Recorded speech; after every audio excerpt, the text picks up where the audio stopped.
Yeah, see, I watched that. I watch the news and kick everybody's ass, right? Then I watch what's the name of that show? Entertainment Tonight, and do a video off watching that, and it takes 20 minutes to load. So I'd be like, what? Okay, so I was sitting there waiting for it to load, and they had that movie of the guy, the British accent dude, talking about the Book of Job, right? And I read the Book of Job. They made me read it in Sierra Vista. And I sat and looked at it, and instead of just read the book because it was made in magical first person Zeus type Roman context, I talked to Job. And I was like, they make it sound like you're in a play, and it's like the whole damn Lou Ferrigno movie with Hercules, with them sitting there watching in a pool with Hades and Zeus and all that bullshit that they do. And he goes, yeah.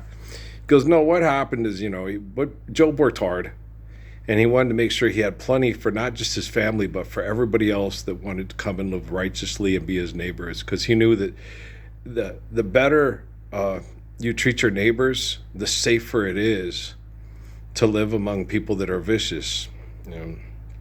And his children were being infiltrated by the people that attacked and killed and took away everything. Right? And Job knew it, and he tried to tell his children, you can't do this. These people are, trapped in the ways of Satan. And we flourish because we share caregiving towards need and build to last, and have faith in God. And if you guys do this, you will surely be betrayed and killed, and then they're trying to come in and use our religion to steal the inheritance laws.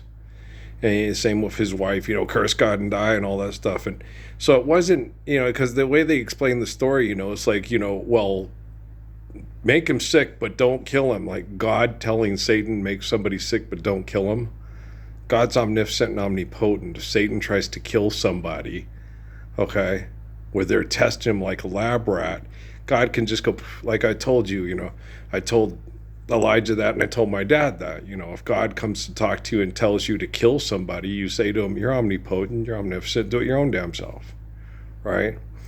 But if the Lord comes to you in prayer and says, here's what's going to happen, get up and try to protect these people, then it's the Spirit of the Lord who has faith in God and is trying to protect the faithful from the wicked, from Satan, from the people that deny God, and the people that turn God into a possessive pronoun in their head. So I think it's hard for people that are archaic and barbarian, because to understand the dialogues and the faith of someone like myself and Job, because Job told me lots of good stories. He sat there and said, he would go out. They make it sound like he's wimpy, and they do the same thing with Daniel. It's like, no, not at all. And when I talked to Daniel in prayer too, and Job, he would go out, and they'd tell people, someone's out there. It was him.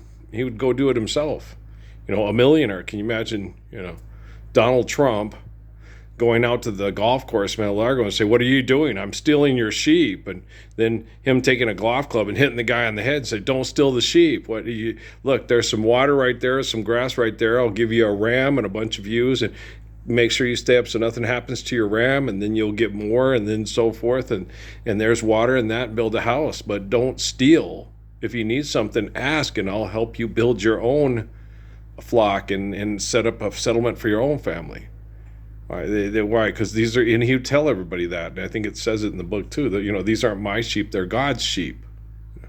It's not my grass, it's God's grass. That's not my river. I don't own the water rights. That's water given to us by God to provide for our families and take care of the sheep that take care of us, right? And so, people that take stories and told them into mythological bullshit are always full of shit, and they're full of shit today, right? And people that are like Job in spirit talk to Job in prayer, and he sets the record straight. And that's what I like about the living word. That's what I like about the living Messiah. Haile Selassie. Rastafari means the unity of faith, because it's one big dirt clod covered one by big body of water given to us by the glory of God, and we're all God's people. Okay.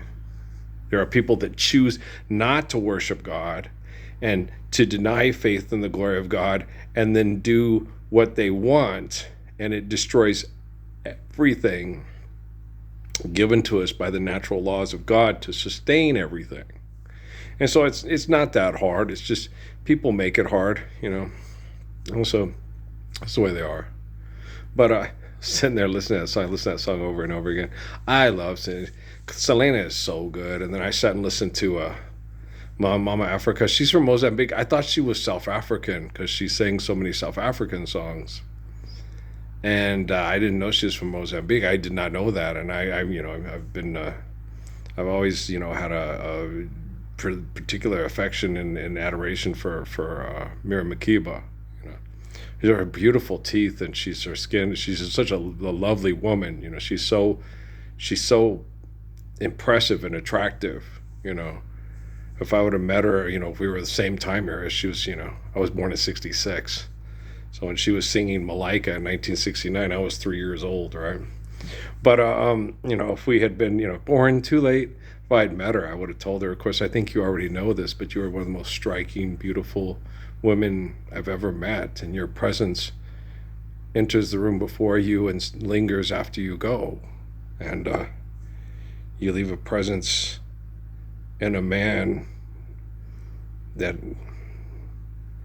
makes his spirit want to get to know you, not in the life before this, but in the life after, and that's just the way some women are, and and which would probably have been discouraging to me because she did like Portuguese and stuff like that, and I like Portuguese, so who knows, she might have sat there and said, wow, this guy's really cute, like a lot of the women in North Carolina with me and DC, they're everywhere.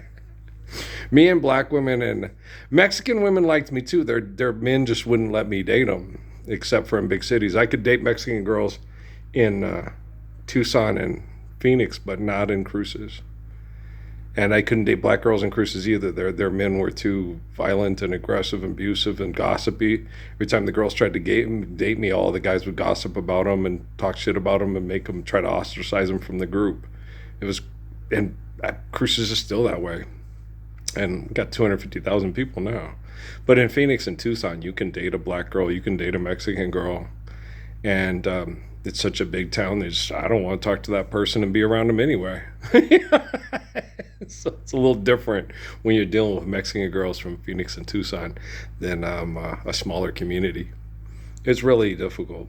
Some of the times have changed. I remember at Isaac and Ashley's wedding, I talked to the pastor and I said, this is neat. This is like, instead of Fair Verona where Romeo and Juliet can't be together, and the Capulets and the Montagues, here we have a Venegas and a Hicks, and they're getting married, and and they're still married, and they have a wonderful little boy they adopted, and we wouldn't have had Jack in our family if it wasn't for him marrying Ashley. Like his mom said, one of them was going to marry, and so and I'm glad Mom was right, because I'm really glad we have Ashley in the family, and I'm glad we have Jack. I'm glad they adopted that little boy. He has a special spirit that was meant to be with those two people, not because of adoption agencies and stuff like that, because I believe the spirit listens greater and knows greater than the mind, and that child knew that those people would protect him, care for him, and guide him through this life as little Jack. So I'm gonna go, guys. Hopefully this one loads pretty quickly too. We'll see. I don't know what NASA's up to, and I don't want to know. I just want people to live the Lord's Prayer as soon as possible and stop seeing these ridiculous 2025 Jonah and Job movies for philanthropy. Just get up and live the Lord's Prayer and stop trying to sell and buy comic books to make yourself feel important, because Stan Lee's overrated and so are you.